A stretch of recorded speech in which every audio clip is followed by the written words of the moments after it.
3 years after the Dobbs decision, America appears divided on abortion. In some states, laws now protect unborn children and their mothers. But in New Jersey, the most extreme of the states, pregnancy centers, places offering hope, resources, and life-affirming alternatives, are being targeted by lawmakers waging something that looks more like political theater than public service. Lawfare, accusations of deception, and an obsessive focus on expanding abortion, even as other pressing issues go ignored. It's not just rumor or rhetoric, it's happening. Today, we hear from an organization called Options for Her, one of those embattled centers. We'll hear from their CEO, Debbie Biskey, and learn what happens when politicians try to label care as a crime. And let's learn more about why these places are being targeted now. I'm Emily Erin Davis, and this is Exposed: Abortion in America, Season 4, Post-Roe, The Next Battle. Welcome to Episode 3, Attacked for Helping, when state governments target pregnancy centers. Tell me a little bit about your center's mission, the work you do, just kind of the who, what, where about you guys. Sure.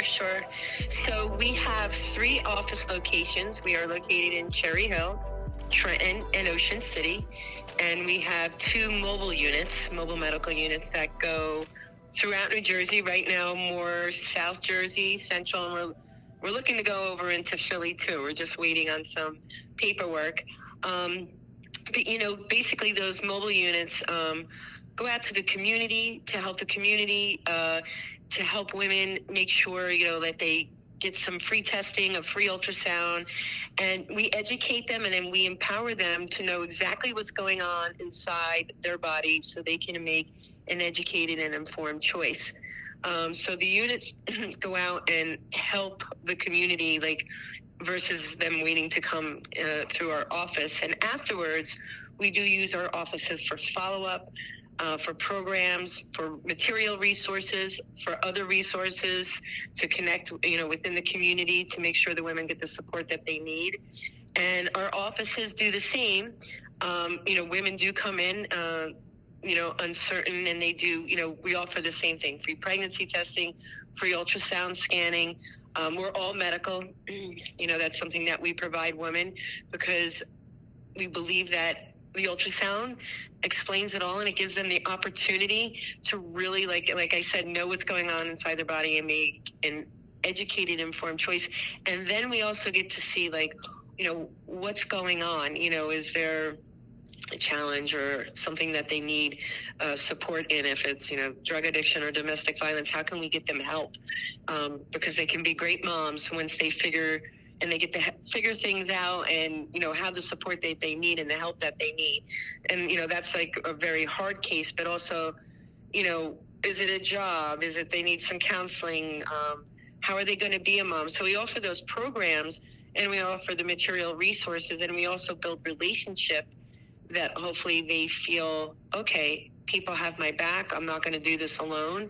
And we have partnership with churches, and we want women to build their lives, and women and families, and also find fellowship community, or we want them to flourish and have wonderful lives. So we're really trying to bring the whole scope of, empowering them for their life and that they can do this, and support them and encourage them. Yeah. And Debbie, I read that you guys serve domestic violence situations, trafficking. I mean, are these some of the circumstances that you're seeing?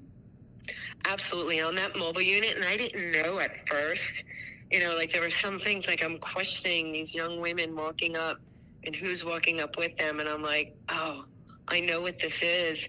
And, that mobile medical unit being out in the public outside, abortion clinics or in communities where trafficking is they're definitely happening. But the thing is, we may be the one time that a woman can get to safety once, right? And, secured with their baby, and rehabilitate their lives. We can get them we can be that bridge to get into the safety that they need. So on that mobile unit, it's an opportunity of a lifetime to get out of a very dark place. So they're absolutely there because, the people who run human trafficking are bringing them to the abortion clinics.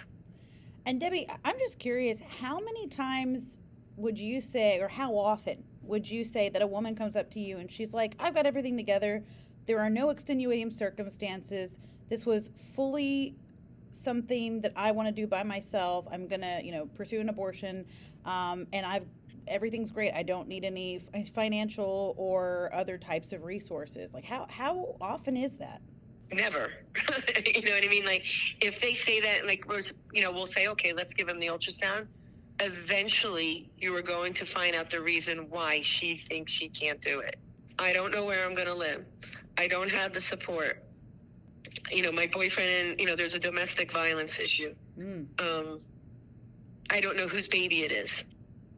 I'm going to lose my job. My parents aren't supportive. I have a drug problem. It's striking to me that even just a few minutes with the women, they may come in with their guard up, but once they sit down and talk to you guys, they're openly sharing, all of what's going on, like the real truth of what's happening in their lives. I think so. I think because, it's a really great team, and I think people who want to serve in the capacity of helping, supporting women and protecting life, like, they understand, like, this is the way we treat people. We come with compassion, like the woman at the well, with compassion, love, no judgment. And I remember on the mobile unit, it's a very different vibe because it's like we're in crisis and we have like about 3-4 minutes to talk to these women. And the thing is, my first mobile unit, it was during COVID, and we went out because everything was shutting down except abortion clinics in the state of New Jersey. They were, like most, places, they were extending their hours. Oh, wow. So we made the decision, we're going to go out. Wait, sorry, Debbie, let me stop you real quick. A lot of us who don't live in these types of states don't know this, okay. But you're trying to tell me that during COVID, like, churches closed, places of worship they closed. extended their hours. But the abortion centers were allowed to stay open, and they even extended their hours. Correct. That's wild. Yes. So, we had a really good, bold team, and we went out. But it was such a blessing because when we went out, like, the chances of getting, the father of the baby on board spiked up, too. And usually when you have both parents on board, it's almost 5 out of 5. Like, they choose life, right? Because then they're both seeing truth. But also during that time when I was on the unit, that woman is going through something. So I just, let's just ask the question, like, why are you here? And what is deterring you, right? And that's when it started coming out. I don't have medical insurance. I don't have a place to live. I don't have a job. I just got a job. I'm going to lose my job. I have another kid at home. I can't do this. Right? But once you start hearing the reasons, then let's just start finding answers for these women, right? Like, let's partner with housing so we could say, no, we could do that. I remember insurance was a big thing, and we found several programs in the state of New Jersey that would give them care through their pregnancy in their first year and delivery. So it was, once we said, we have a solution to that, they started listening, and then they believe that, like, we have some skin in the game, that we are really going to help them. So when they see that light of, like, wait a minute, I can have an opportunity to get out of this kind of life that I'm, like, repeating over and over, and I don't see how I'm going to get out, there's a doorway. So I think that's really key when we can offer solution to the problems and that we're going to walk through them with that. We're talking a whole different game. It sounds like it. And Debbie, when you offer that, what's their response? Do they choose life? They do choose life. And it even gets better than that. Like, they're open to have a discussion, and they start opening up about themselves. And then, like, they get to see, like, we're not judging them. And then some of us have a history too. And, and but it starts to unfold. And it was kind of like surreal because everyone had masks on, during COVID. So you're looking directly at someone's eyes, right? You're making that contact. You're looking at them and they're looking at you. And there's some kind of trust, and barriers are broken, and we could start talking. And I mean, and you're meeting them at a place, like, I can't tell you how many times they're like, I was just praying for something to deter me. I was just waiting. This is God. Like, just, I've heard that over and over and over again. Like they were waiting for someone to give them a lifeline out of the situation. Yeah, just to show up. Send me a sign. And not only that, as someone who's been through this before in my life with unplanned pregnancies, it's like you're waiting to hear from someone that they're not just wanting to save your child, they're wanting to help you, invest in you, that they see something bigger and better that can come out of you, as the woman. Right. Well, it is. That's really amazing work. I mean, that's amazing work, and all of these different circumstances that you're telling me that these women are in. All right, so this was during COVID times, and then you've got the Dobbs decision that comes. So in the wake of Roe being reversed, many pro-life Americans, they expected the pushback. Like, we knew the pushback was going to come, but I think few of us expected the fact that lawmakers were going to start targeting pregnancy centers and affecting women and children. How have your centers and mobile clinics, how have they become the focus of political lawfare? And then what is that revealing about the extreme reaction from New Jersey's leaders? Right. So, well, first of all, we went from like 48,000 to 58,000 in the state of New Jersey. Abortions ticked up, right? And that's what they can report, right? If you're private, you don't have to report. Why is New Jersey so unique? Because there are a lot of states in this country, and one of the main things that happened after the Dobbs decision was we saw different abortion limits take effect. We saw pro-life protections come into place for the baby, offering right to life for the child at earlier times. But what is unique about your state of New Jersey in regards to the rest of the world when it comes to limits? I just think it's always been that way. There's just no limits. We have a governor that supports Planned Parenthood, and it's just... There's no limits at all? I mean, all 9 months? None. There are no limits. For any reason? There's no limits for any, there's no limits when you can have an abortion, and you don't need to seek any kind of, you don't get an ultrasound. You don't have to get an ultrasound. You don't have to have, if you're under the age of 18, there's no permission. I don't know, why in the state of New Jersey, but that's the way it is. It's always been a heavy abortion state. And I think it just retaliated once, Roe versus Wade was overturned. It was going to just ramp it up. That it was going to be more readily available, whether it's chemical abortion, flying you in, opening more hours. It was just going to become more available. And no parental consent? No. And I know there's states, like I was blown away, like Wyoming, right? Like under the age of 18, you have to have parental consent. And then also you have to have an ultrasound. Yeah. Right? It's really simple, like things that you want for your children. Like, it's like little basic things like that. Like, why, if you're not hiding something, why wouldn't you allow those basic things? Wow. So New Jersey is the worst of the worst. So that's the environment that you're in right now. Yes. And, it's not being educated. It's not, knowing what's going to happen to you as a woman later on. We don't know what damage is going to happen. And one of our nurses says it so well, and it's just to the point. Abortion doesn't go away. It just doesn't. Oh, well, Debbie, let's talk about then when the attacks started happening. Representative Gottheimer, which is a state lawmaker in New Jersey, what was he saying about you guys, and what stunt did he pull? Well, he just showed up. And I knew he was coming. I wasn't here at the time, but he showed up, and he basically just said, we're not offering women care, and we're forcing them to keep their baby, and that we don't do abortions, which we don't. We have better options, we believe. If they want, we don't offer abortion or refer it. And then we had asked to speak to him, and then we had a rebuttal, and then I never heard anything.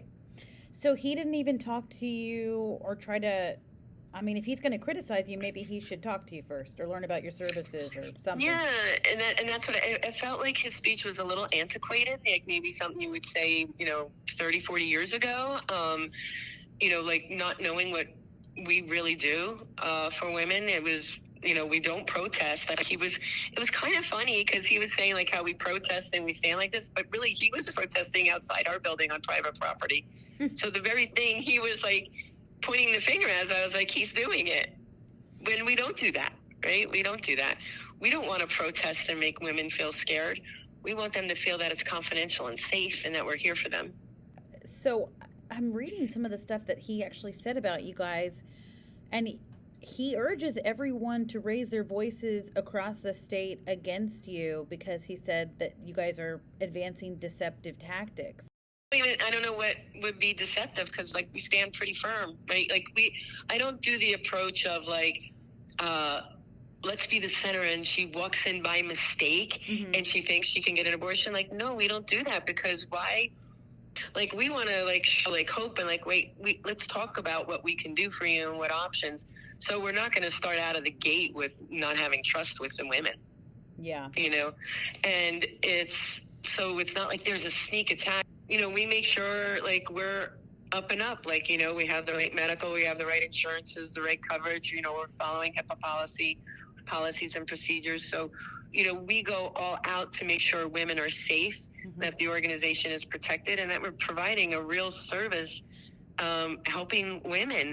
So, and I just felt like it was something he pulled off the internet from like 1985, and that's not how we help women. And we actually want to say, oh, wait, there's a better way. And there's a few things that we think we can help you into, maybe fixing this in your life where you can be a great mom and you're going to be fine. Well, I mean, I think the irony too, Debbie, is that you serve his constituents every day. Right. All of you guys do, day in and day out. What would you want him to know about his constituents that you see that you think he's missing? Just that really what we do, like the programs we offer, and to the community that's in need and where they feel that they have no options, that they just are going to the abortion clinic because they don't think there's anything else to do. I mean, I've met with Camden County and I've met with people, maybe their beliefs are different, but when they hear what we do, they consider it. They're like, this is pretty good. This is helping women in all different ways. So I just think, politely, like, educate yourself on what we're really doing. Yeah.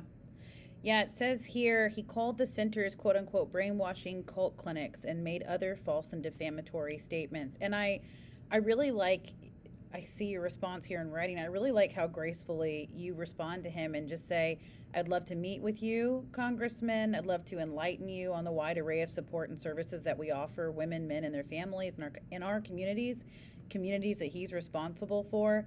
And you wish that he took the time to speak with you. I think that is very gracious, and I think that's needed for him.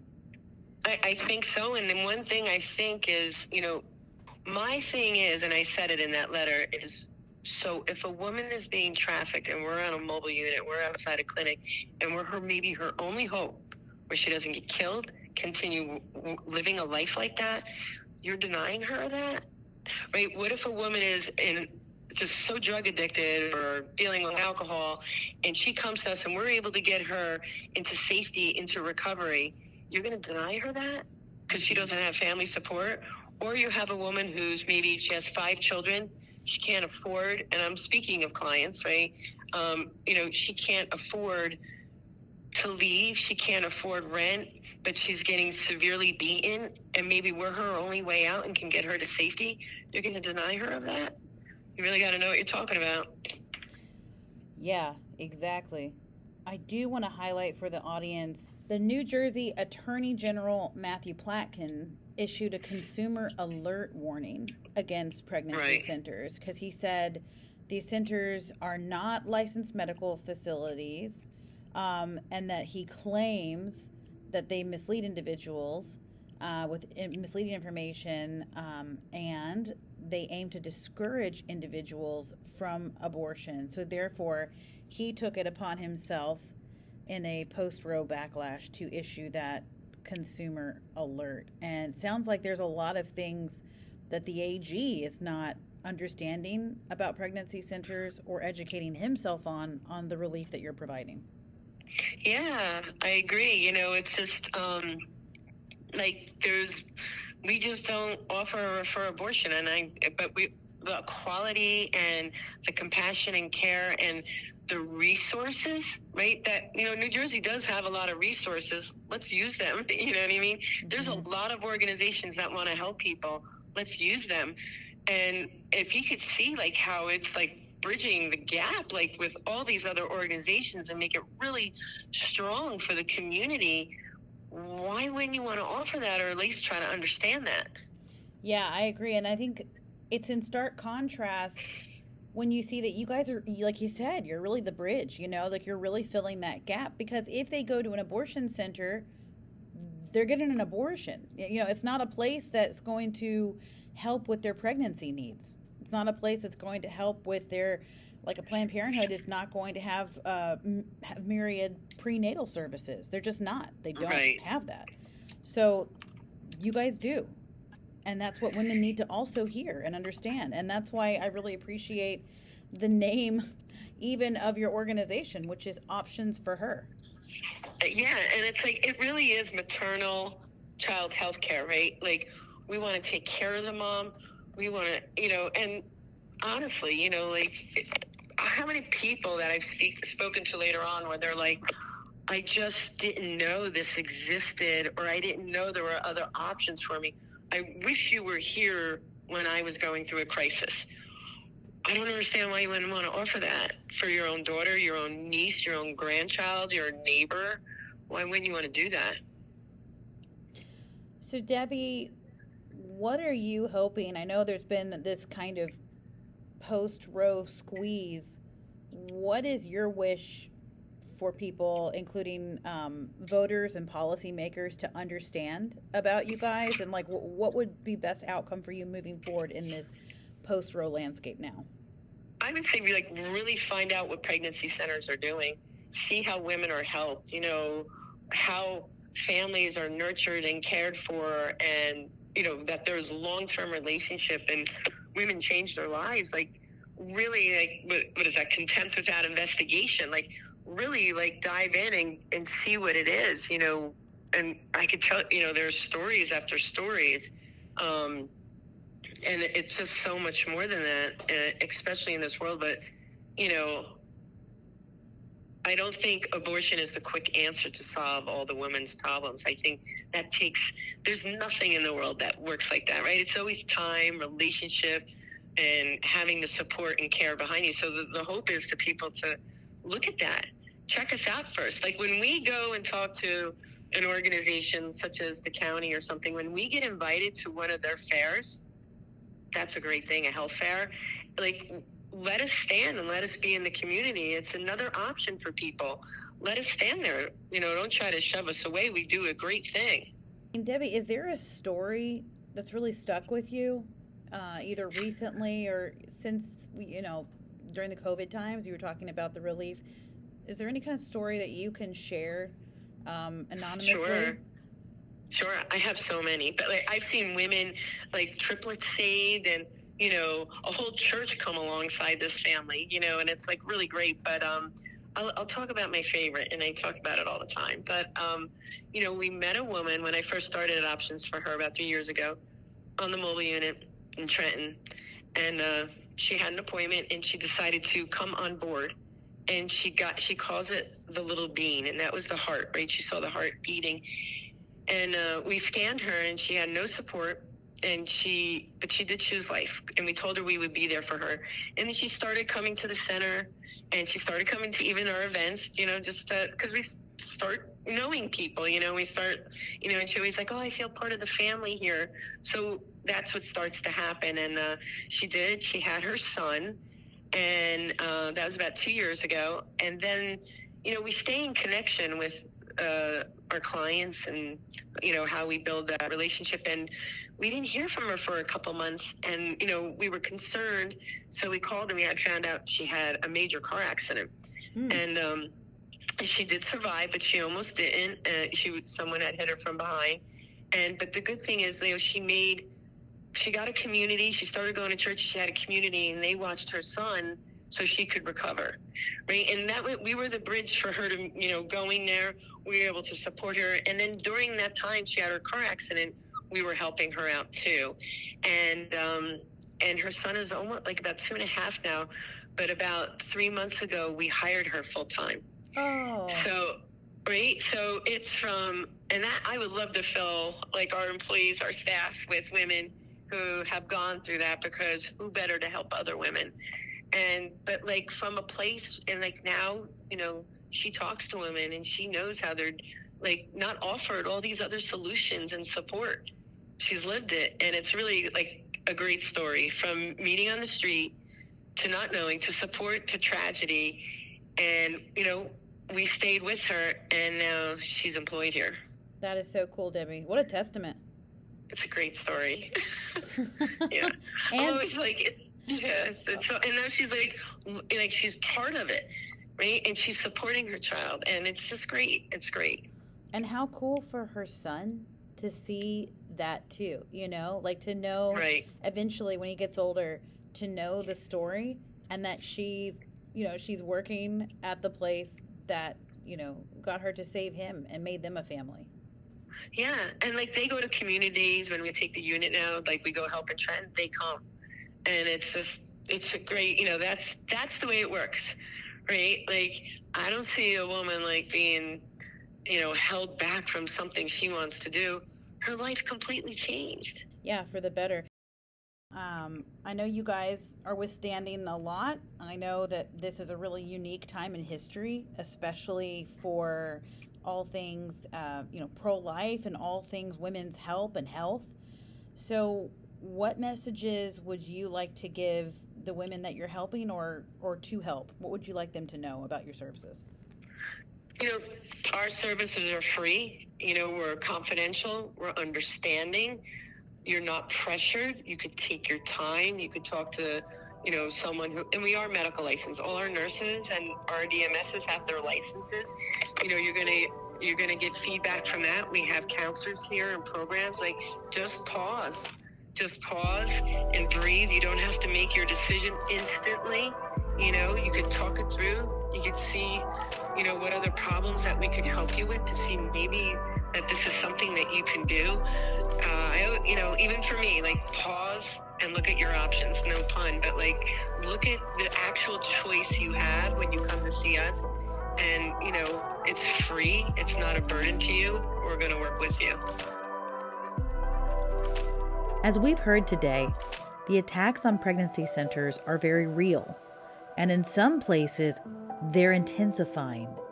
But there's another side to this post-Roe story. In the next episode, we head south to Louisiana, one of the most pro-life states in the country, where pregnancy centers are stepping up like never before. But even in states with strong laws, abortion drugs are flooding in from other states, and even from across the border. We'll sit down with a director who's seen the damage firsthand and is helping women pick up the pieces after being abandoned by the abortion industry. That's next time on Exposed: Abortion in America. This is Season 4, Post-Roe, the next battle.